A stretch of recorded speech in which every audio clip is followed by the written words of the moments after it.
tudo bem com vocês? Estou de volta hoje para falar sobre como lidar com o luto. Eu retirei esse tema do próprio consultório. É cada vez mais comum, né? Pessoas não saberem lidar propriamente com perdas, não saberem processar adequadamente o luto. Infelizmente, algumas pessoas chegam ao desespero, ao suicídio. Então é importante dizer que lidar com o luto é uma parte importante da vida humana. Não há como nós evitarmos as perdas, as separações, os desapegos. É necessário aprender propriamente, né? Lidar com essas perdas necessárias, perdas propriamente existenciais. Nós podemos dizer, né, que esse tipo de fenômeno, o fenômeno da perda, da separação, é um fenômeno inerente à existência humana. O que nós fazemos diante desse fenômeno é o que vai definir se nós podemos nos considerar pessoas normais, pessoas que lidam positivamente com tais fenômenos, ou nos tornamos desesperados, neuróticos, né?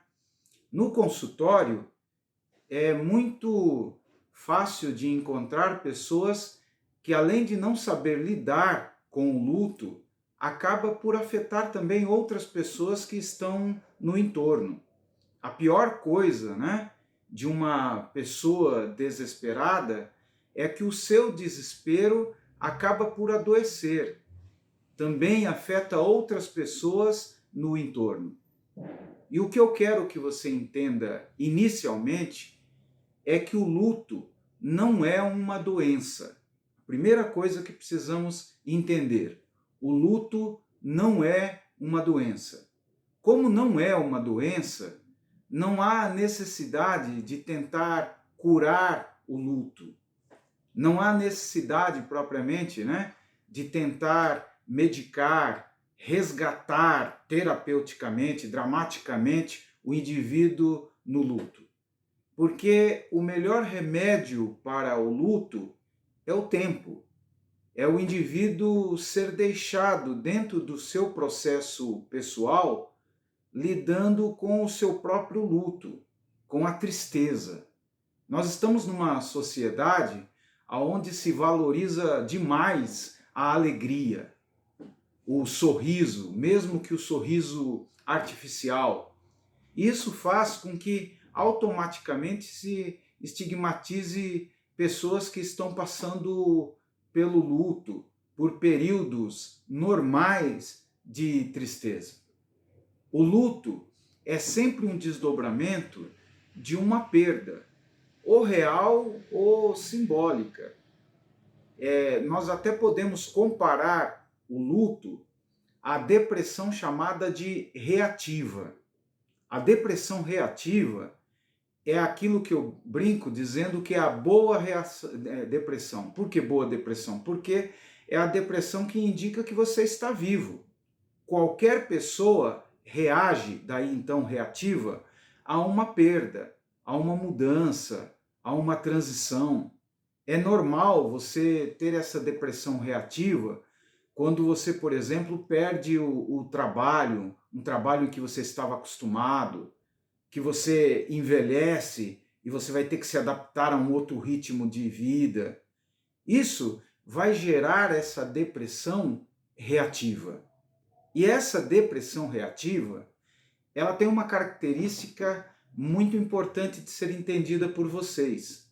Ela é aguda. A depressão reativa, por isso ela é muito forte, intensa, mas de curta duração. Ela é muito intensa, porém, se você deixar, se você amparar, ajudar o indivíduo nessa transição, ele logo vence aquela depressão reativa.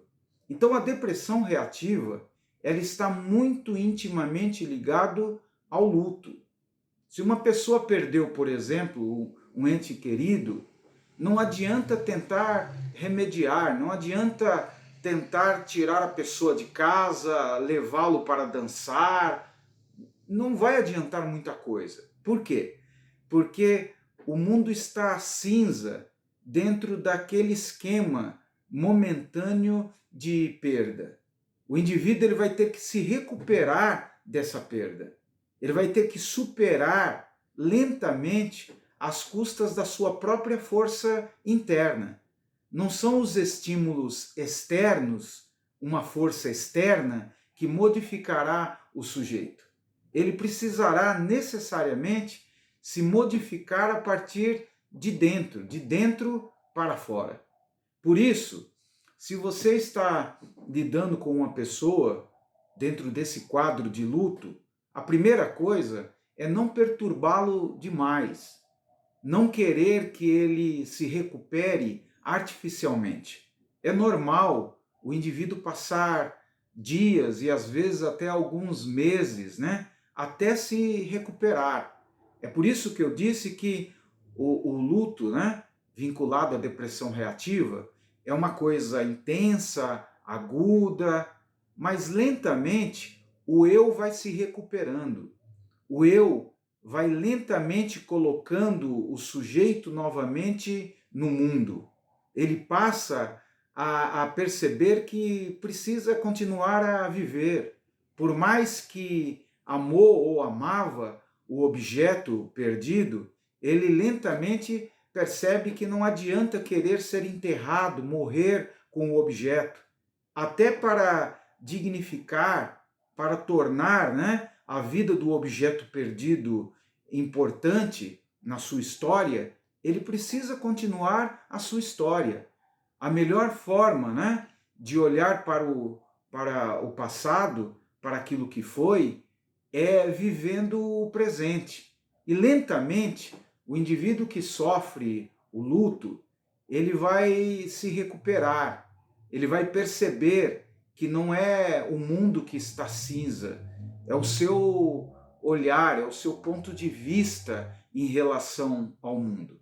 Então, uma coisa sábia é deixar que o indivíduo se recupere, é acreditar na capacidade interna de um sujeito se recuperar.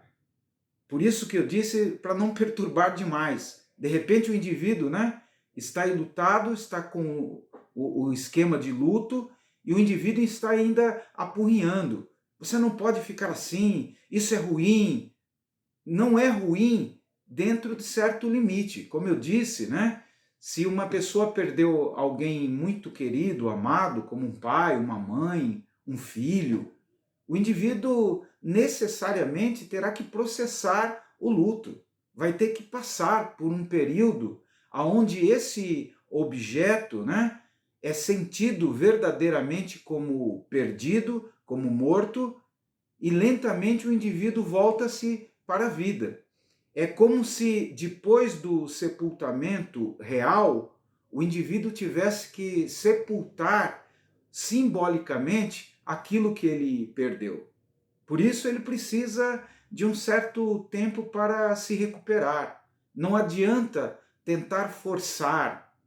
Agora, um elemento importante e novo, nós temos visto isso dentro do consultório, é que são pessoas que ficam presas ao luto porque são fracas, porque infelizmente foram criadas, né, com a noção de que as coisas são eternas. Muitas vezes, pais superprotetores não deixaram a criança perceber que há também o fim, se há o começo das coisas, também há o fim.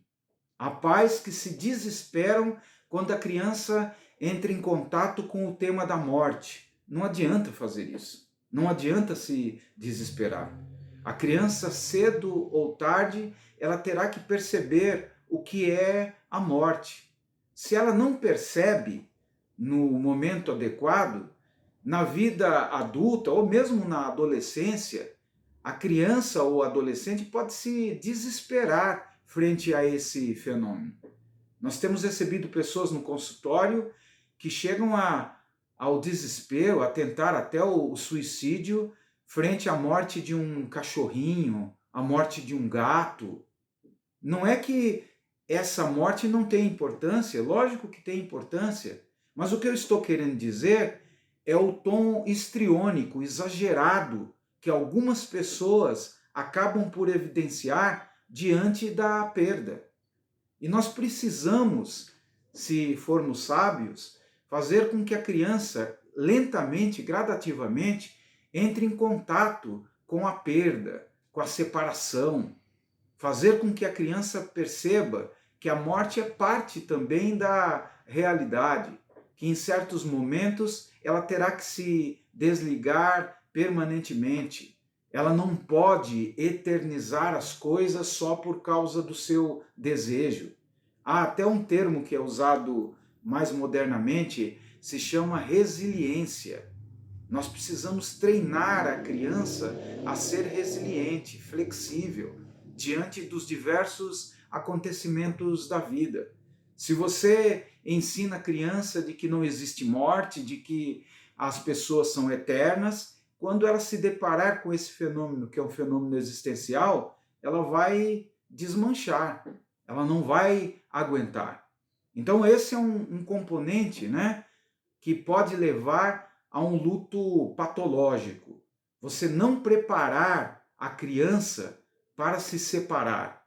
Vejam que a preparação para se separar, para se desapegar, eu chamo até de senso interno de separatividade.